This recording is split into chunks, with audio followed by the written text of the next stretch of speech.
quand on parle de Congo, on voit directement Congo, il y a Singwe, Bongefezo, Ngalano, il y a Sika. Avant que Bandele Tonga, mais vont à Sika. Il y a un moment que Congo, il y a Sika, il faut s'imposer dans Katami Mikili.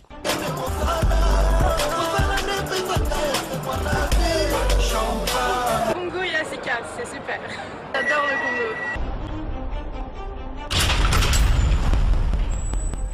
Maurice Premier.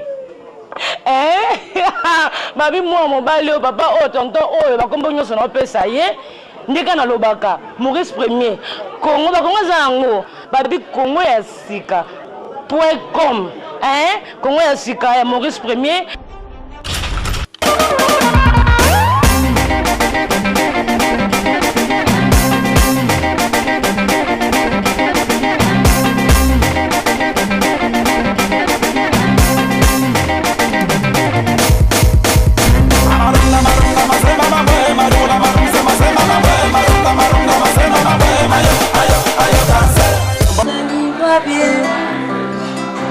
Vous allez voir bien. Oh manako, lela shiri naga evanako. Aiko suanite na liakusi.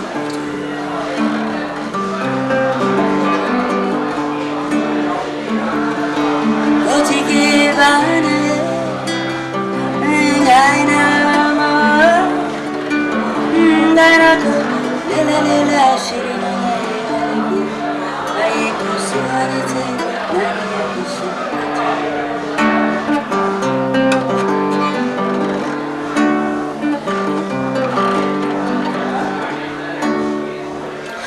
Yoka le laka, ozali wapi, chéri nanga ozali wapi, ozoka batalana. Donc boya la soirée. Donc oyo soirée de la femme congolaise na kati ya Suède na Stockholm précisément et pas il y a association à sauve Mama Jeanne Massimango na monique. Bon honoré maman koya akosepelisa bino akobeta moi musique donc nakobenga Massimango la présidente lobby déjà oh sali wapi Congo ya sika suka na masolo Congo ya sika suka masolo. Bonsoir chers internautes de 3 fois W Congo ya sika ba fan ya Congo ya sika. Moi votre humble serviteur Maurice Premier.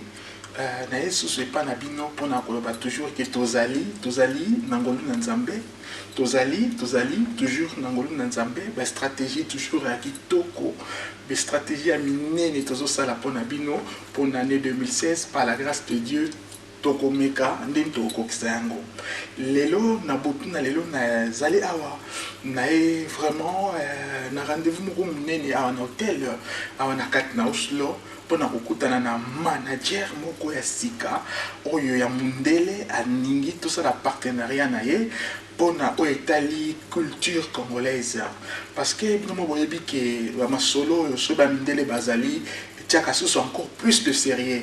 Ce n'est pas dire que ba mindele baleki biso ndeko oyo mwana mwasi oyo babenga na Congo Miss congolaise Karine aza norvégienne a looking partout.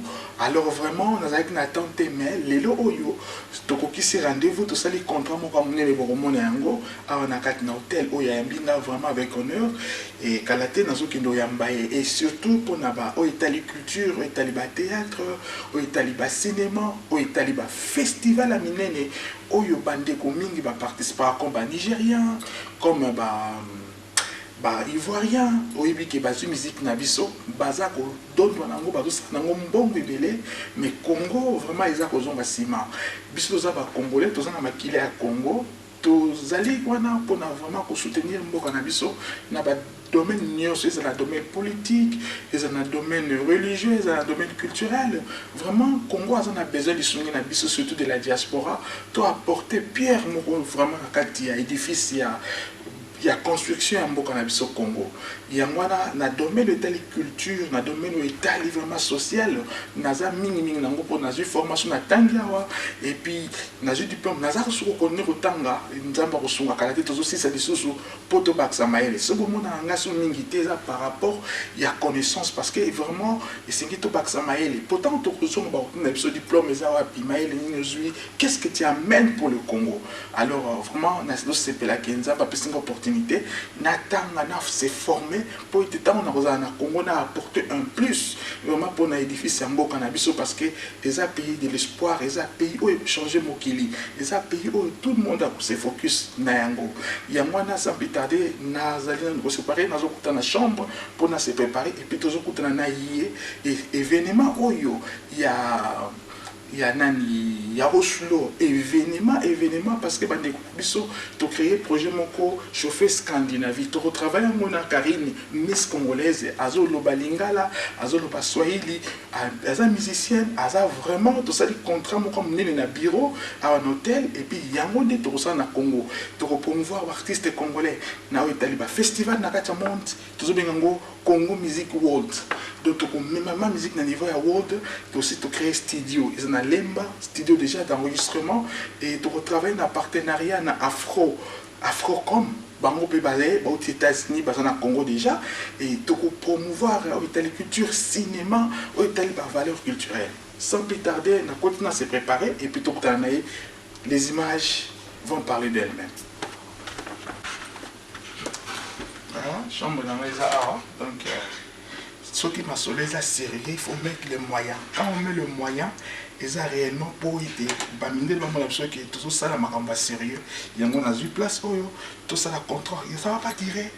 Mais pour autant la gaba et surtout rendez-vous le 17 le 18 na Stockholm avec cette grande soirée bouger Scandinavie, chauffer Scandinavie avec des Londres Meta et grand frère propre Fio Tingoma.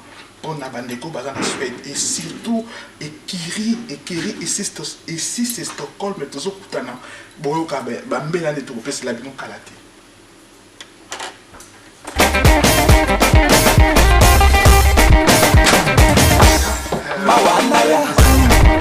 Na Katia Oslo vraiment ton hôtel Moromneni pour na signer contrat événement le 17 na le 18 vraiment la 4 les 18 et 19 na kati à Stockholm vraiment vous allez chauffer Scandinavie pour na kolongola ba stress na kati na bato donc contrat oyo et puis annonce pour na événement de Londres na kati à Stockholm les 19 les 18 et 19 et Koyina.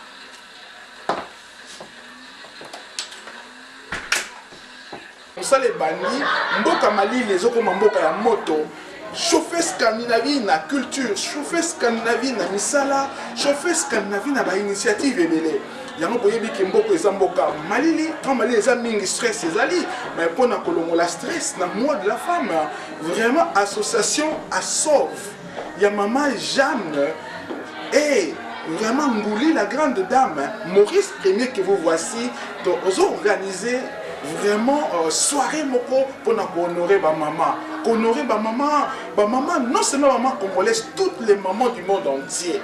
Yangwana H-Sauve à inviter vraiment avec respect de Londres, hein, Coco Pie, Maître Pie, Coco Pie, avec moi si pour honorer de maman Yemei.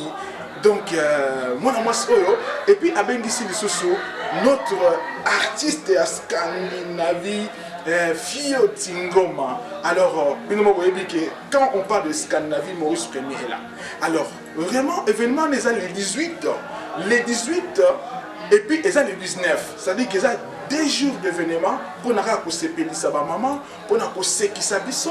Et vraiment, Tozoya, Nazoya Ngamoko, Nazoya une équipe mobimba parce que nous avons que Congo c'est comme le costaud. Donc comme il a bandé de signer contrat pour la promotion et la culture congolaise, na cinéma, na musique, na comédie, Tozawana vraiment parce que tout na bandé de mingbalu que mboka na bineza na ressources na dimension nyoso. Vraiment boza kola la bola muka Mboka na bino, le monde va suivre votre pays. Il y a un chauffeur Scandinavie, soirée, événement pour honorer les mamans. Les 18 à Stockholm, avec toute l'équipe. Hein? Toute l'équipe. Il y a Stockholm, groupe ici. Hein? Ici c'est Stockholm, avec Casquito, et ben équipe Mubimba, Bazawana. Donc, Royeba, tu rejoins tant ya kuboka kabino, ya encourager bino, démocrate nazawana et ba DJ surtout bazali wana. Vraiment, il y a mon ami c'est nous qui m'a cambié ça sérieux toujours yamba. Une grande dame, toujours bien Miss la congolaise, azo beta balang sur Congo avant d'aller en Norvège. Tout signé contrat naé et puis bozo mon naé nganaé na kati à Stockholm pour tout l'accès pour soutenir culture congolaise. Tolandaï.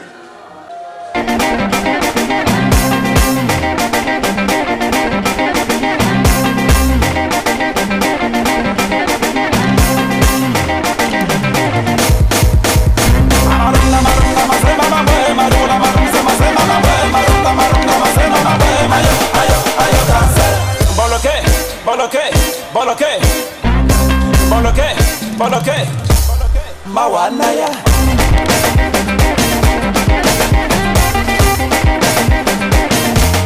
Mawanaya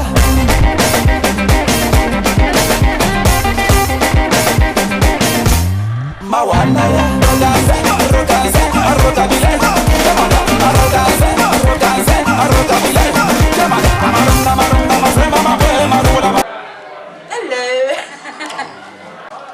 Bonjour, encore une fois de plus, bonsoir. Selon l'heure que vous allez rencontrer, avoir l'occasion de suivre cette vidéo, Oyo Ezali Wabino Maurice Premier de Diego Kao de la presse congolaise.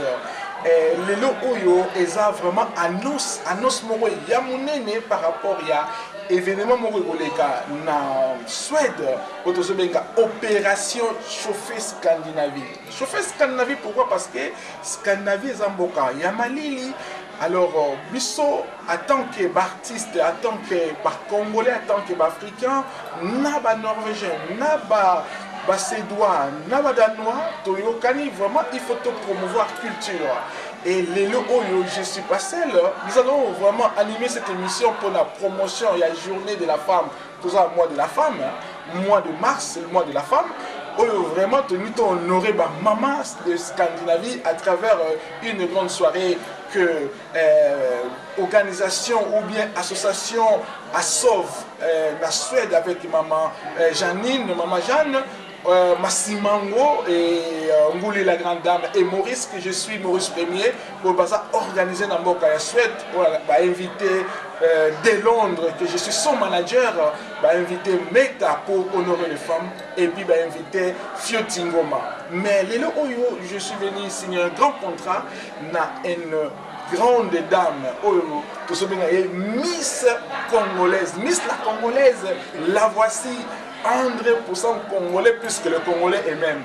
Donc, Bogoyoka, le quota 100% lingala, swahili, et puis à Botamana Congo, les locaux de Saïbino qui bistozawana pour promouvoir la culture congolaise, la politique, la musique, la domaine de la science, pour promouvoir parce que, qu'est-ce que nous avons fait pour notre pays?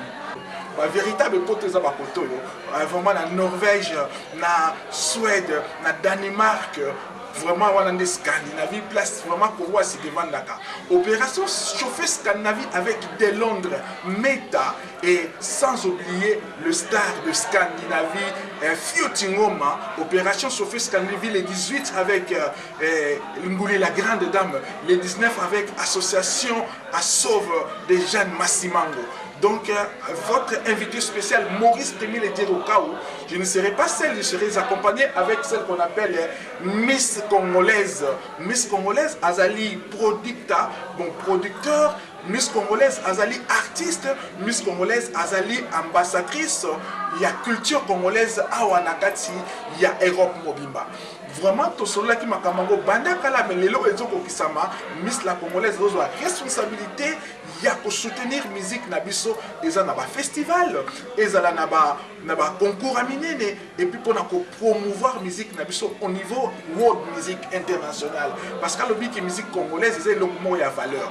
Donc ce moment nous avons mélangé soirée chauffée Scandinavie avec fête de la femme parce que nous sommes à mois de la femme avec de Londres Coco Pai et Meta et puis Nani Fiotingoma. Donc Bana il y a ici c'est Stockholm avec Casquito les grands Sédois Faye Bose la bisite Zoya avec équipe mon badé vous avez très fort vous avez propre wana limousine les engagés ba champagne les engagés Zoya pour nous chauffer vraiment Scandinavie na Esengo parce que tout pour moi Esengo moi joie parce que Esengo sourire et le la maladie les thérapie hein pour ce cas les thérapie sans plus tarder je vous présente Miss la congolaise ambassadrice oyo akosala la musique na comme world bakalate comme world boromoni na Stockholm avec moi à la côté as artiste munene abotami na Congo et sans plus tarder nani monopoliser la parole parce que votre temps est très cher pour moi et très cher pour vous pour pessim so chance à Royanda biso vraiment na ningi te na gaspiller ta nabino vraiment bonsoir et rebonsoir. Bonsoir.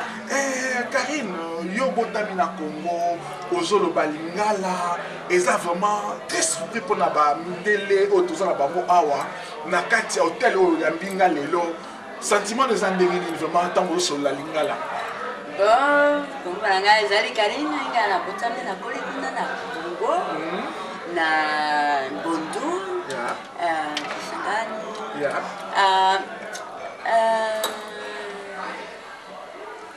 Mais lingala nanga baby moi na zolo ba français c'est moins difficile mais lingala na yebi lingala nanga ezali kala bon mais tu comprendre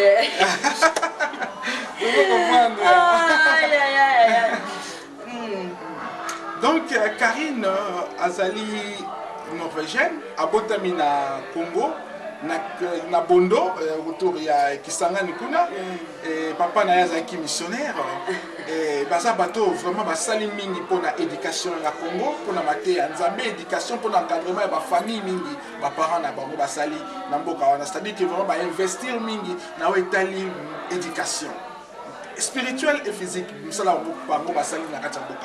Donc je suis très fier et Rosalana, ils ont beaucoup fait pour la RDC. Alors photo honorée, Karine, Miss Congolaise. Miss la Congolaise, tu vas bien Miss la Congolaise au Canada. Vous mannequin,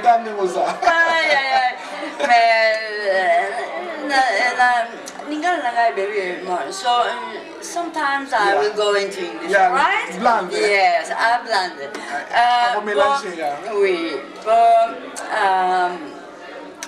I have the great privilege to be grown up in Congo, and I come from a very, very big family with 5 sisters and 2 brothers, and I look at myself as a very privileged woman to be growing up in the middle of Africa.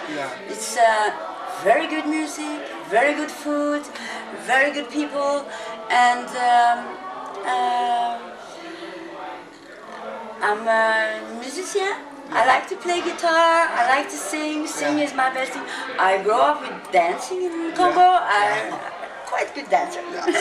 Super. Mais je vais résumer.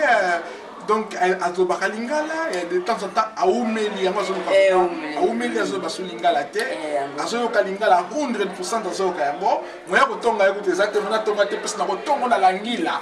L'anglais les donc argot ya lingala donc on yoga te donc argot donc au moni tozana to yamba de Londres parce que ce contrat de tout ça là c'est pour promouvoir musique ou la culture en général culture congolaise dans le domaine de la musique c'est tout parce que azana ba réseau azana ba contact mingi et que on a mon qui vraiment que tout travailler ensemble parce que tout rendre la musique congolaise world music parce que evandi na ghetto.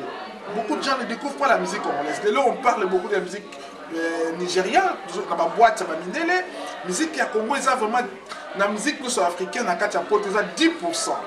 Donc 10% avec Fali pour Bunda, Fali, Bunda, Kofi Olomide à renaître encore à Bingisi musique vraiment Zobetama.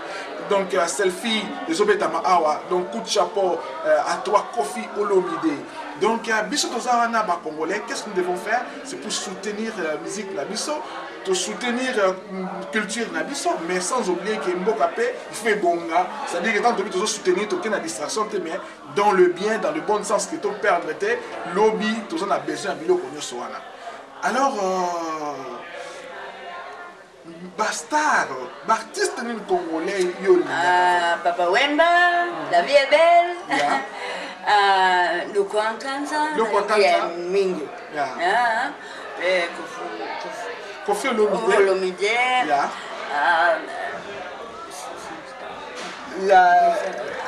Nani oya kalawana. Oui, oya kala Baba Marie. OK. Donc boyebi chauffer Scandinavie, tolobaka na action. Est-ce qu'on peut ta musique moi qui a 30 secondes il y a le Wakanza quelque chose comme ça. Pour pas confirmer qu'il y a solo za congolaise, miss la congolaise. Beta moi le romo nakita le romo ego na mutu na lingala. Ya, kovandi obeti ya.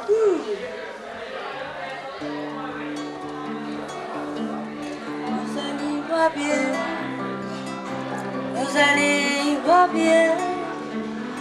Oh manako, lela chérie naga ebanako, aeko suanite na liamusi.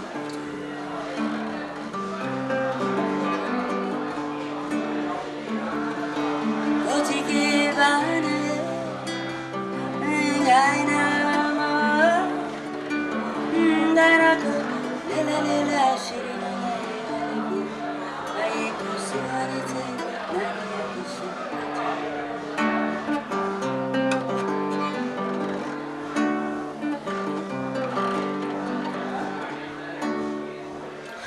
Yoka le laka, ozali wapi, chérie nanga ozali wapi, ozoka ba talawana. Donc boya na soirée. Donc oyo soirée de la femme congolaise na kati ya Suède na Stockholm précisément et pas il y a association à sauve Mama Jeanne Massimango na monique bon honoré maman koya akosepelisa bino akobeta mwa miziki donc nakobenga Massimango la présidente lobby déjà oyoki déjà ozali wapi donc maman congolaise yeyo Miss la congolaise soirée wana koinda de Londres akozala meta akozala Fiotingoma et votre humble serviteur le Diego Kao Maurice Premier akozala rien que pour la culture congolaise poto to ebi ke koseka et longola kaba stress et puis kosekeza thérapie mais essentiellement je vais vous dire que quand vous voyez cette grande dame donc Karine Miss la congolaise non seulement en tant qu'artiste mais elle a un souci il y a contribuer pour la Congo. Et à l'objet Congo, on a besoin vraiment d'un bon kakatier. Mais Congo, on a besoin d'un mayele, on a besoin de connaissance et puis Congo, on a besoin d'ouverture. Alors, moi, je suis en cette connaissance. Je réseau en amour. Dans un festival, notre papa est qui na Rockefeller Hour. Moi, je suis qui na festival. Ils ont pris ça pour Bukana. Ils ont toujours en contact.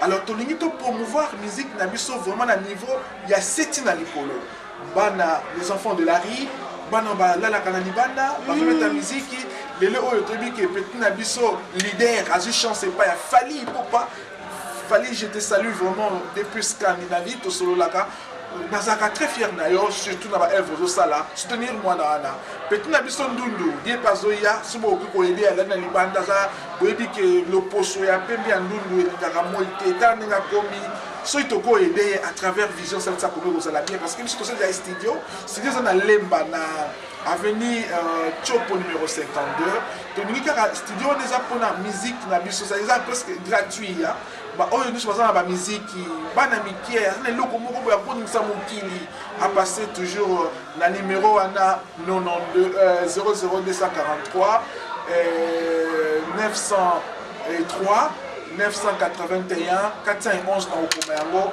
gratuitement. Vous contactez Jures, l'équipe Mobimba Sariam, Sandrine, Bako aider bino pour enregistrer gratuitement et filmer gratuitement parce que musique on a des ça nous qui Mobimba. Et alors ngai na Karine, Miss la congolaise au hasard très tard ça minga ba cadre ya minga.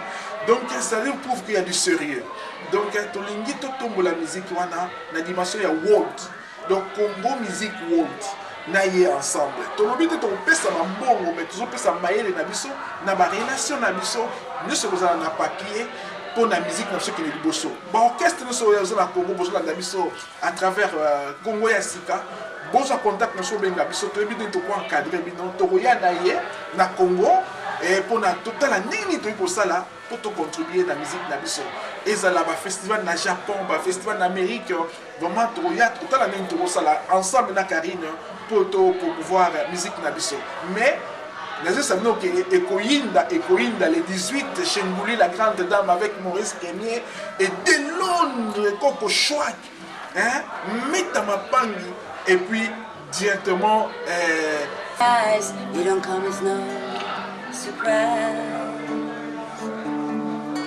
That is easy. It's easy loving you. And baby, now till you came along, there was always something wrong around me. Yes, there were emptiness, of course, but it's alright, 'cause it's easy. It's easy loving you. And sunshine, now having you around, you're the light I never found. And darling, now every minute you're away, that is brighter, 'cause it's easy. Yes, it's easy loving you. It's easy loving you.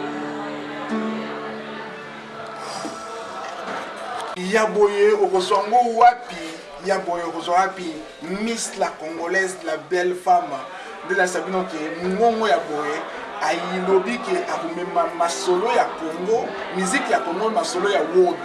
Yoza artiste congolais, Ozaka na Congo, na potote na Congo, contactez juste le numéro 1. Toza na pour encadrer ba jeune, pour na kozwa contact ba musique na biso ko mongo na niveau ya World, ba voyage na ba festival. Pour ça la promotion de la culture na biso na studio to créé na avenue Chopo na Super Lemba na numéro Bobenga de Borokende pour ça enregistrement gratuit surtout pour na pas besoin na moyen té au mato ebiki surtout monnaie à ça na moyen té donc to lito so musique on a c'est to mangoli kolo ndenge kaka bande na biso ya benda bilili batambola kina mokili na zo bimisa soko c'est ya mushushu.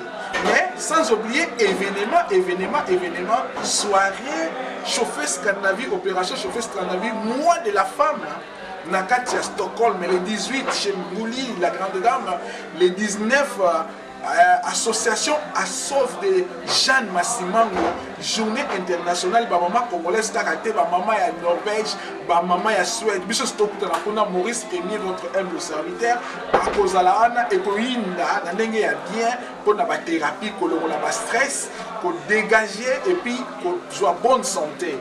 Vraiment zaki le komoko ya mukie tozo ya na Norvège, vraiment ba prêtre nyoso association où ici c'est Stockholm mais on est ensemble avec vous, Casquito, avec toute l'équipe.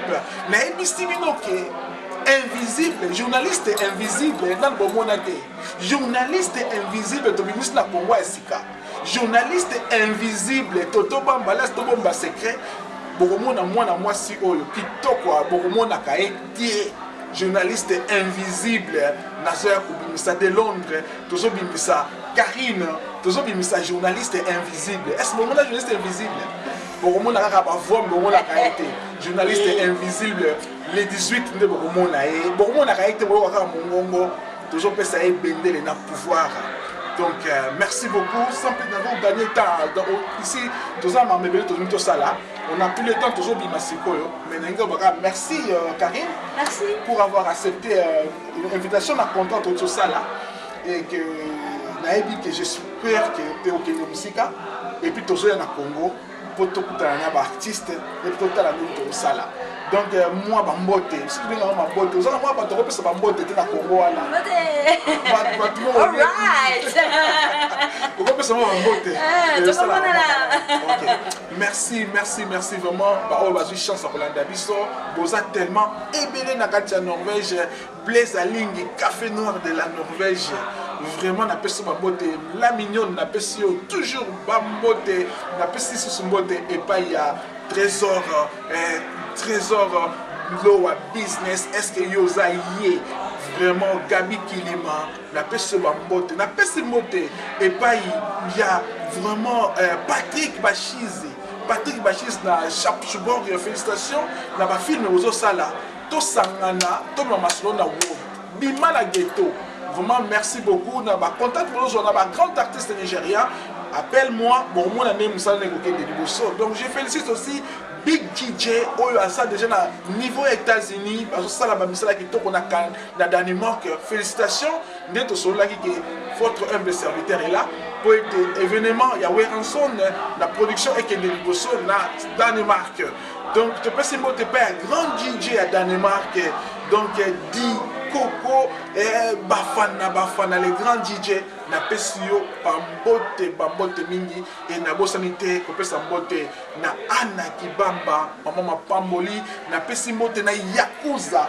mwana Kisangani Yakuza Bosongo Yakuza Bosongo na Scandinavie na pesio vraiment bambote na pesi mbote pa papa Sali na pesi mbote pa ya Alexis Ngongo na pesio vraiment bambote mama Passa mama Jeanne papa Sali association na biso munene kabambi na association na pesi vino biso bambote ya mère Moussa association de Congolais papa Tito bambote pasteur Josué bambote na yo tous les pasteurs de la Norvège na biso bambote pasteur ya Suède bambote pasteur ya Finlande bambote moi aussi ça été parce que tous pressé ba os na pesi bambote te nzamba pambola bino tu reçois toujours ta pesa bino bambote mingi à tous ceux qui wana rendez-vous les 18 na Chengouli la grande dame avec de Londres chauffeur Scandinavie tombana liboso na tous les sapeurs na moyi toujours dans un grand hôtel na thé central